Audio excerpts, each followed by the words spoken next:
During a recent interview with Brett Baier of Fox News, Republican Speaker of the House Mike Johnson said that his top priority was to expand the Republican House majority, before claiming that he's confident that will happen because of how well Republicans can govern, and also assuring Baier that the impeachment effort against President Biden is substantive. The evidence against both these claims are considerable. But before we unpack all that, if you haven't yet, please hit that like, subscribe, and the alert bell. All right, folks, got a couple of clips to play here. This was a very recent interview. Brett Baier, who used to be a credible journalist at the Fox Propaganda Network, has definitely softened. It was a relatively softball interview. He's certainly no Chris Wallace or Shep Smith. But anyway, here are the clips in which Mike Johnson makes some fairly bold claims. The top priority. You're heading into an election year.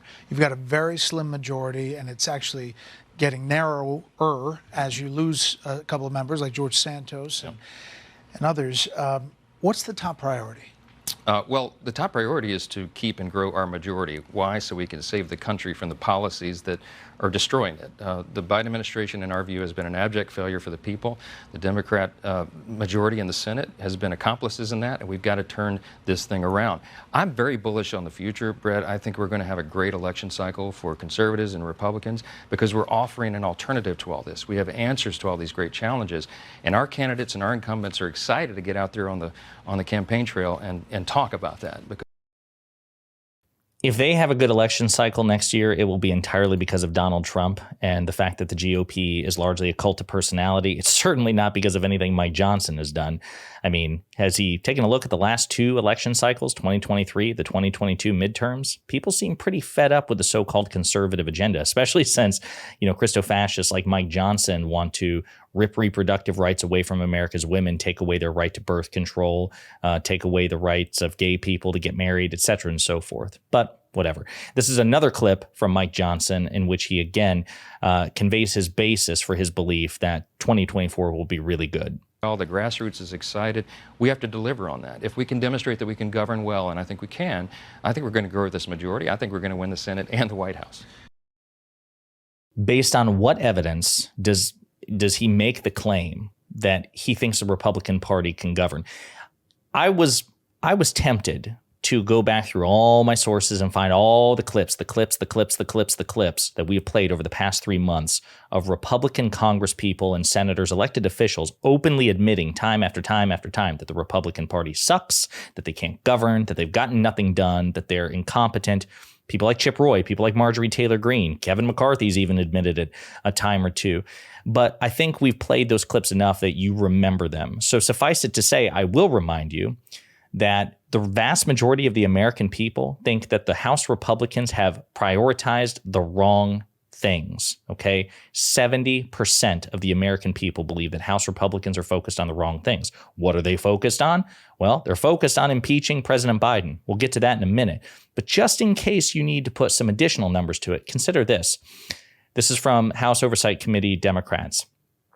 The House Republicans have barely passed 21 bills this year, putting the GOP Congress on pace to be the least productive since the Great Depression. That stands in stark contrast to the speakership of Nancy Pelosi, who is infinitely more intelligent, infinitely more administratively capable than Mike Johnson and Kevin McCarthy, vastly superior by orders of magnitude, just objectively so, because of course Democrats are much better at governing than Republicans. And that was even the case when Nancy Pelosi had to deal with a Republican majority in the Senate and a Republican president. Just the spirit of bipartisanship and competence, if those things matter to you, are just found much more abundantly among Democrats. Now, setting aside the fact that Republicans cannot govern, what about the impeachment effort? Now, I will say, Brett Baier, I don't want to say it wasn't a softball, but he wound up a little bit, right? It wasn't a hard pitch by any stretch, but it wasn't quite the gentle, toss that most of his questions are. So he asks Mike Johnson about what is the basis, how substantive is this impeachment effort against Biden? And does it betray your previous standard for when Donald Trump was impeached? Exactly 4 years ago. This is Representative Mike Johnson. The founders of this country warned against a single-party impeachment for good reason.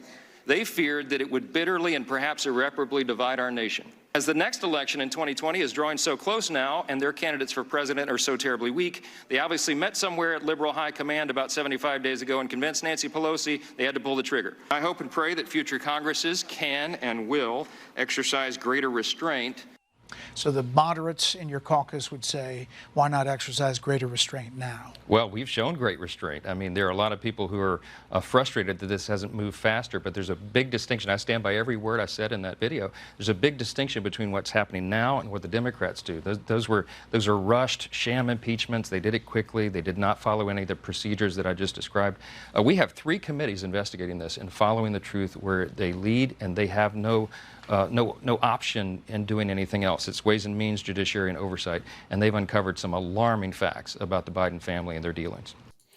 Except, of course, none of them can ever defend it, right? I mean, listen, that $4,000 truck loan, sure, okay, sure, Joe Biden loaned his son $4,000, but Hunter Biden done paid him back. And when when I give you $1 and you give me $1, that's basically $2 because I've held $2 at one point. That's basically Republican Oversight Committee Chairman James Comer's logic, because, of course, he's a buffoon. But at the same day that Mike Johnson is saying stuff like this, you have people like Don Bacon, who is one of those alleged Republican moderates. He intends to vote for the impeachment inquiry, the formalization of it, which is supposed to happen tomorrow or the day after.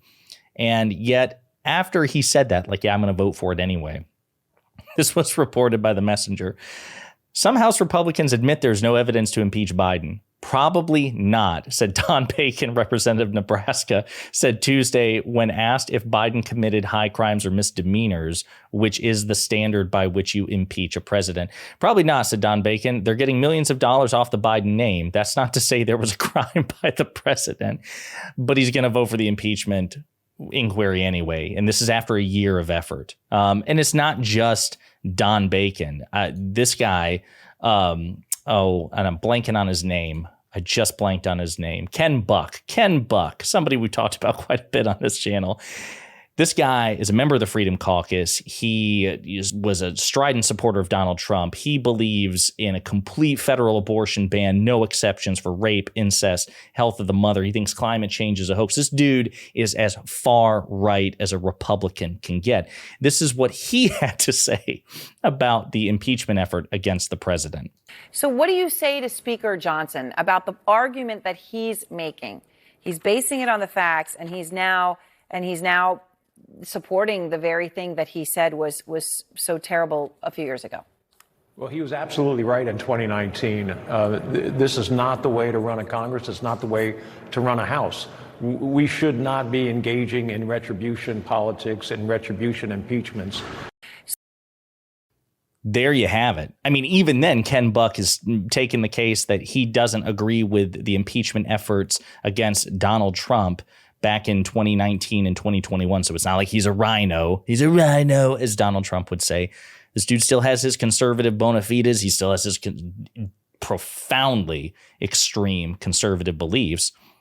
I suppose he's just relatively consistent, which is rare for a right-winger, certainly an elected Republican official. But he says, yeah, I think Democrats were engaged in partisan, vengeful politics when they impeached Trump those 2 times. But I also think that Mike Johnson's doing the same thing now.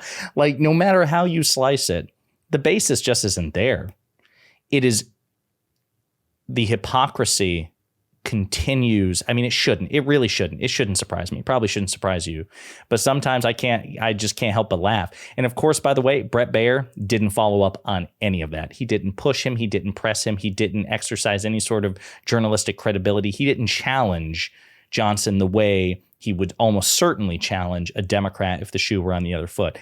And you know that Mike Johnson's going to avoid Jake Tapper like the plague, or anybody who will actually pose the hard questions and hold the feet to the fire.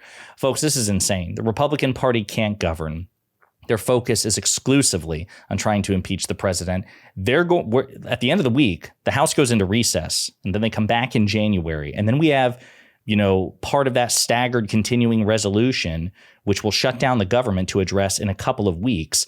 They have a 2-seat majority. They constantly fight all the time.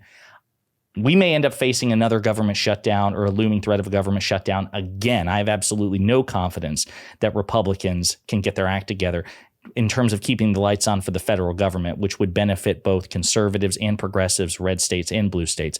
But you can bet they're going to dedicate every last ounce of political capital to impeaching President Biden because of a $4,000 loan that we have records proving from father to son and son to father, when the father, the president, wasn't the president or the vice president or a senator.